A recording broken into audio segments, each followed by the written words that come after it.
46세 유수경 씨. 올 겨울 들어 부쩍 몸이 피로한 것을 느낀다. 더부룩한 속에 감기도 여러 번 걸렸다는데 여기저기 불편하고 아프니까 약국이나 병원에 가서 이제 약을 좀 지어 먹기도 하거든요. 근데 별로 나아지는 것 같지도 않고 왠지 모르게 우울한 기분과 한 움큼씩 빠지는 머리카락도 적잖이 신경이 쓰인다. 그래서 고기부터 과일까지 골고루 먹는 것은 물론 건강기능식품도 이것저것 챙겨 먹고 있다고 하는데 종합 비타민하고 그리고 또 뭐 밀크시슬 하고요. 뭐 루테인이나 오메가3 그런데도 혹시 영양이 부족한 건 아닐까? 정확한 원인을 알아보기 위해 병원을 찾았다. 기분도 그렇고 몸도 상태도 안 좋고 하니까 좀 오히려 더 외출을 못 하겠더라고요. 수경 씨의 증상을 꼼꼼히 챙겨 들은 의사. 한 가지 검사를 제안하는데 비타민 D의 결핍 증상일 가능성도 있을 수 있기 때문에 한번 측정을 해보면 어떨까 생각합니다.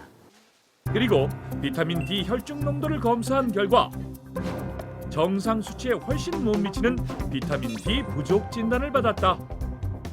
뼈의 소실이 진행되면서 뼈마디에 통증이 오게 되고 모낭의 각질 형성세포의 숫자가 줄어들기 때문에 탈모가 더 빨리 일어나게 됩니다.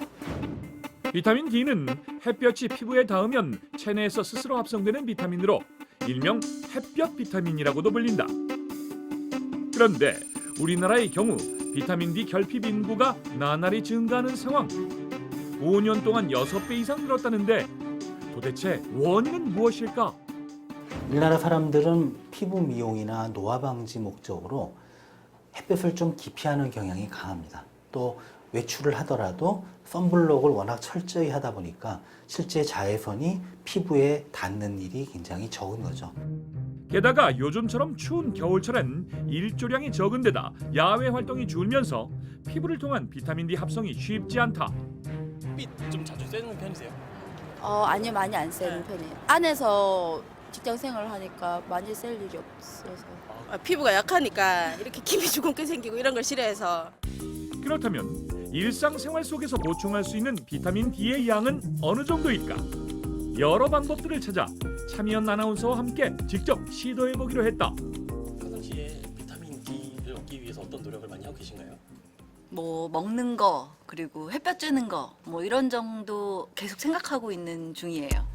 오전 11시 뭔가를 꺼내는 차미연 아나운서. 바로 달걀과 우유다. 비타민 D가 이 왜 뼈 건강이랑 상관 있잖아요. 간식으로 달걀 2개, 우유 1컵을 먹고 난 뒤 오후 12시 해가 가장 쨍쨍한 시간을 골라 비타민 D 합성에 효과적인 햇볕을 쬐기 시작하는데 실내에서 유리창 통해서 이렇게 햇빛 받으면 좀 더 좋지 않을까, 비타민 D 많이 합성할 수 있지 않을까 하는 생각에 창문 너머로 틈틈이 햇볕을 쬐는 시간은 약 20분. 이번엔 산책 겸 밖으로 나가본다. 어디 가시는 거예요? 가장 중요한 햇빛 쬐러 갑니다. 같이 가시죠. 그런데 햇볕을 쬐는 방법이 좀 독특하다. 갑자기 손바닥을 펼치는데 이렇게 옷 입고 있는 것보다는 피부에 닿는 게 좋다고 들었는데 들어보니까 이 손바닥만으로도 괜찮다고 그러더라고요. 이렇게 약 30분간 손바닥을 펼치고 햇볕을 쬐는데 실내외에서 총 햇볕을 쬐는 시간만 총 50분. 그리고 비타민 D 보충을 위해 먹은 음식들 과연 얼마나 도움이 됐을까? 오늘 하루 비타민 D 많이 충분히 받으신 것 같으세요? 그럼요. 음식도 많이 먹고 칼슘이 풍부한 걸 특히 많이 먹었잖아요. 그리고 햇빛도 이렇게 많이 쬐고 손바닥에도 햇빛 쬐고 충분히 오늘의 비타민 D는 다 합성했을 것 같은데요. 하지만 차미연 아나운서가 먹은 정도의 우유와 달걀로는 하루 권장량의 일부밖에 채울 수 없다. 또한 창문을 통과한 햇볕으로는 자외선 흡수를 할 수 없고 자외선 차단제를 바른 피부는 비타민 D 합성이 되지 않는다.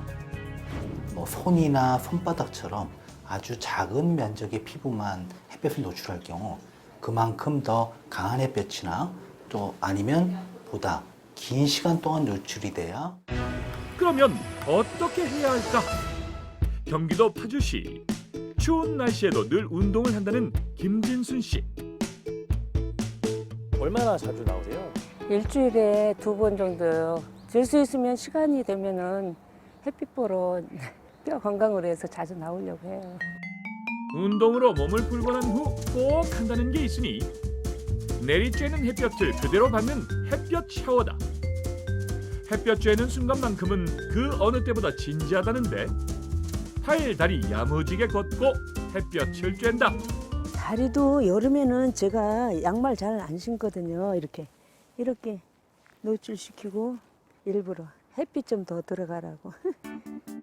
이렇게 봄, 여름, 가을엔 하루 15분 이상, 겨울엔 최소 30분 이상 햇볕을 쬐는다는 진순 씨. 의사들도 피부 건강에 안 좋은 여름철 한낮 등은 피해서 적정한 시간에 햇볕 쬐기가 필요하다고 권한다. 요즘처럼 일조량이 적은 겨울철엔 보충제를 먹는 것도 비타민 D를 채우는 데 도움이 된다. 그런데 각기 다른 용량들, 어떤 것을 먹어야 할까? 유수경 씨의 경우 하루에 1000IU를 한 달 이상 꾸준히 먹으면 정상 수치에 도달할 수 있는데 65세 이상 혹은 골다공증이 있는 노인들의 경우엔 더 많은 양의 섭취가 필요하다고 한다. 하지만 쉽게 배출되는 수용성 비타민과 달리 오래 몸에 쌓이는 지용성 비타민이기 때문에 필요 이상으로 과하게 복용할 경우 독성을 보일 수도 있다고. 가장 좋은 방법은 비타민 D 혈중 농도를 확인한 후 먹을 용량을 결정하는 것이다. 우리나라 평균치가 16에서 18 정도밖에 안 돼요. 하루에 1000 정도씩 먹어야 저희가 목표치가 이루어집니다. 진순 씨는 평소 음식으로도 비타민 D 보충에 신경을 쓰고 있다. 커피 대신 칼슘이 풍부한 두유, 간식 대용으로 멸치볶음을 즐겨 한다는데 이렇게 이제 살짝 카놀라에다 이제 살짝 볶아서 이렇게 이제 간식용으로다가 먹어요. 식품 중에서도 그녀가 추천하는 1순위는 표고버섯이다. 생으로 먹는 대신 방법이 있다고. 말려서 쓰고요. 이거 말고도 가지나 호박 같은 것도 이렇게 말려서 두면 좋다 하더라고요. 햇볕에서 3일 이상 말린 표고버섯과 채소를 썰어 반죽을 만든 뒤 노릇노릇 구워내면 버섯전이 완성된다. 햇빛에 말리면 수분이 날아가기 때문에 상대적으로 단위 농도가 높아지는 거죠. 그리고 이 비타민 D는 지용성 비타민으로 알려져 있지요. 그렇기 때문에 기름과 같이 먹으면 소화나 흡수를 돕는 데 도움이 될 수 있습니다. 다음은 비타민 D가 풍부한 재료를 합치는 것. 달걀 3개와 우유 250ml를 넣어 끓이면 부드러운 맛은 물론 영양도 배가 되는 우유 달걀찜이 된다. 비타민 D가 풍부한 연어는 색다르게 즐기고 있는데 연어와 깻잎, 파프리카 등 재료를 넣고 돌돌 말아주면 연어 채소말이 완성! 햇볕 쬐기는 물론 끼니마다 비타민 D가 풍부한 밥상을 먹고 있다는 진순 씨의 생활 습관. 실제로도 효과가 있을까? 멸치를 드셨으면 여기서 한 3 마이크로그램 정도, 또 표고버섯전에는 0.6 마이크로그램 정도, 우유에서는 0.6, 달걀에서는 1, 이 정도 드셨습니다. 그럼 이것을 모두 합치면 하루 권장량의 3분의 1 이상은 충분히 잘 드신 거가 되는 것이죠. 겨울철 부족한 비타민 D.